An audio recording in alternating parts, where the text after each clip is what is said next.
জয়গুৰু শংকৰ আপোনালোক সকলোলৈকে হৃদয়ৰ নিভৃত কোণৰ পৰা সেৱা আৰু ভক্তি নিবেদন কৰিলোঁ। আশা কৰোঁ আপোনালোক ভালেই আছে। শ্ৰীমন্ত শংকৰদেৱ গুৰুজনাৰ আদৰ্শেৰে অসমৰ প্ৰায়বোৰ সত্ৰ, নামঘৰ আৰু বাকী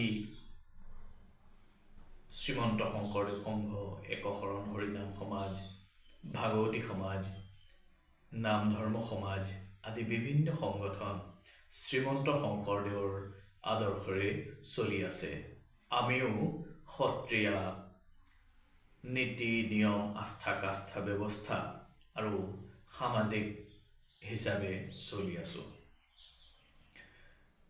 শ্ৰীমন্ত শংকৰদেৱে নানা জাতি উপজাতি সকলোকে এক কৰি এক বৰ অসমৰ সপোন তেওঁ দেখিছিল, যিটো অসমীয়া জাতিৰ বাবে এক গৌৰৱৰ কথা। মহাপুৰুষ মাধৱদেৱে তেখেতৰ নামঘোষাত লিখিছে, কিৰাত কছাৰী গাৰোখা চিমিৰি যৱন কংক গোৱাল ধোবাজে তুৰুক অসম মুলুক কুমলেশ অম্লেশ চণ্ডাল। সকলো জাতি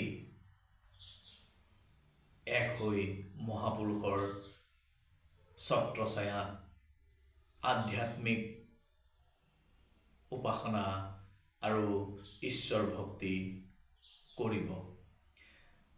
আজি প্ৰায় 575 বছৰ পিছতো শ্ৰীমন্ত শংকৰদেৱৰ যি প্ৰাসংগিকতা, এইটো সদায় নিত্য নতুনহে হৈ গৈ আছে। কাৰণ আজিৰ আধুনিক যুগত মহাপুৰুষ শ্ৰীমন্ত শংকৰদেৱৰ যি মহান ৰচনাৱলী, সাংস্কৃতিক উপহাৰ আৰু জীৱনৰ প্ৰতি তেখেতৰ যিমান অনুভৱ, সেই অনুভৱ আজি নতুন চাম বা যুৱ চামৰ বাবেও আদৰ্শ স্বৰূপ। কিন্তু বৰ্তমান সময়ত দেখা গৈছে কিছু অশুভ শক্তিয়ে শ্ৰীমন্ত শংকৰদেৱৰ ভক্তি ৰাজ্যত কুঠাৰ আঘাত কৰিব বিচাৰিছে, যিটো আমাৰ বাবে কেতিয়াও শুভ লক্ষণ নহয়।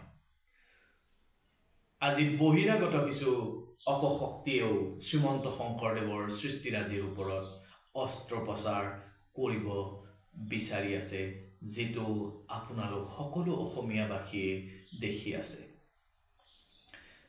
যদি আমাৰ অসমীয়া জাতীয় সত্তাটো, আমাৰ জাতিৰ যি বৈশিষ্ট্যতা, এই সাংস্কৃতিক বৈশিষ্ট্যতাসমূহৰ ওপৰত যদি কাৰোবাৰ বক্ৰ দৃষ্টি পৰে, তেতিয়াহ'লে এই বক্ৰ দৃষ্টিক নস্যাৎ কৰিবলৈ আমি অসমীয়া সকলোৱে মিলি ইয়াৰ বিৰুদ্ধে আমি আমাৰ নিজৰ স্থিতি সবল কৰিব লাগিব। মহাপুৰুষ শ্ৰীমন্ত শংকৰদেৱে যি আদৰ্শ আমাক দিছে, সেয়া বিশ্বজনীন। অবানৰ লোকত হৰি ভজিউক ধৰাইতো উপদেশ এৰা আলজাল জীৱাকতকাল জৰা ভৈলা পৰৱেশ। গোটেই পৃথিৱীৰ মানুহকে নিজৰ অস্তিত্ব আৰু নিজৰ জীৱন যাত্ৰাৰ প্ৰতি সজাগ কৰি দি শ্ৰীমন্ত শংকৰদেৱে একশৰণ নাম ধৰ্মৰ জৰিয়তে আমাক সদায় এক কৰি গঢ়াৰ যি সংকল্প তেখেতৰ আছিল, এই সংকল্প বৰ্তমানৰ শ্ৰীমন্ত শংকৰদেৱৰ পিছৰ যিসকল আধ্যাত্মিক নেতা আছে, শ্ৰীমন্ত শংকৰদেৱৰ পিছৰ আদৰ্শেৰে চলা সত্ৰ, নামঘৰ, একশৰণ ভাগৱতী সমাজ, একশৰণ নাম ধৰ্ম সমাজ, শ্ৰীমন্ত শংকৰদেৱ নাম ধৰ্ম সমাজ ইত্যাদি যি বিভিন্ন অনুষ্ঠান আছে, সকলোৱে মিলি শ্ৰীমন্ত শংকৰদেৱৰ যি আদৰ্শ, এই আদৰ্শক আৰু অধিক শক্তিশালী ৰূপত আমাৰ বিশ্বৰ দৰবাৰলৈ নিয়াৰ প্ৰস্তুতি আমি ল'ব লাগে। আমি আমাৰ যি আভ্যন্তৰীণ, আমাৰ যি নিজৰ ভিতৰৰ কথা পাতিবলগীয়া থাকে কথা পাতিবলগীয়া থাকেই এখন ঘৰত ককাই ভাই বুলিলেও দুই এটা কথা নিজৰ ককাই ভাইৰ লগতেই নিমিলে এখন বৃহত্তৰ সমাজৰ বিভিন্ন কথা বিভিন্ন ক্ষেত্ৰত নিমিলিলেও আমি একত্ৰিত হৈ থাকি আজি অসমীয়া সমাজৰ জাতীয় সত্তাটোক আমি আগবঢ়াই লৈ গৈ আমি নিশ্চয়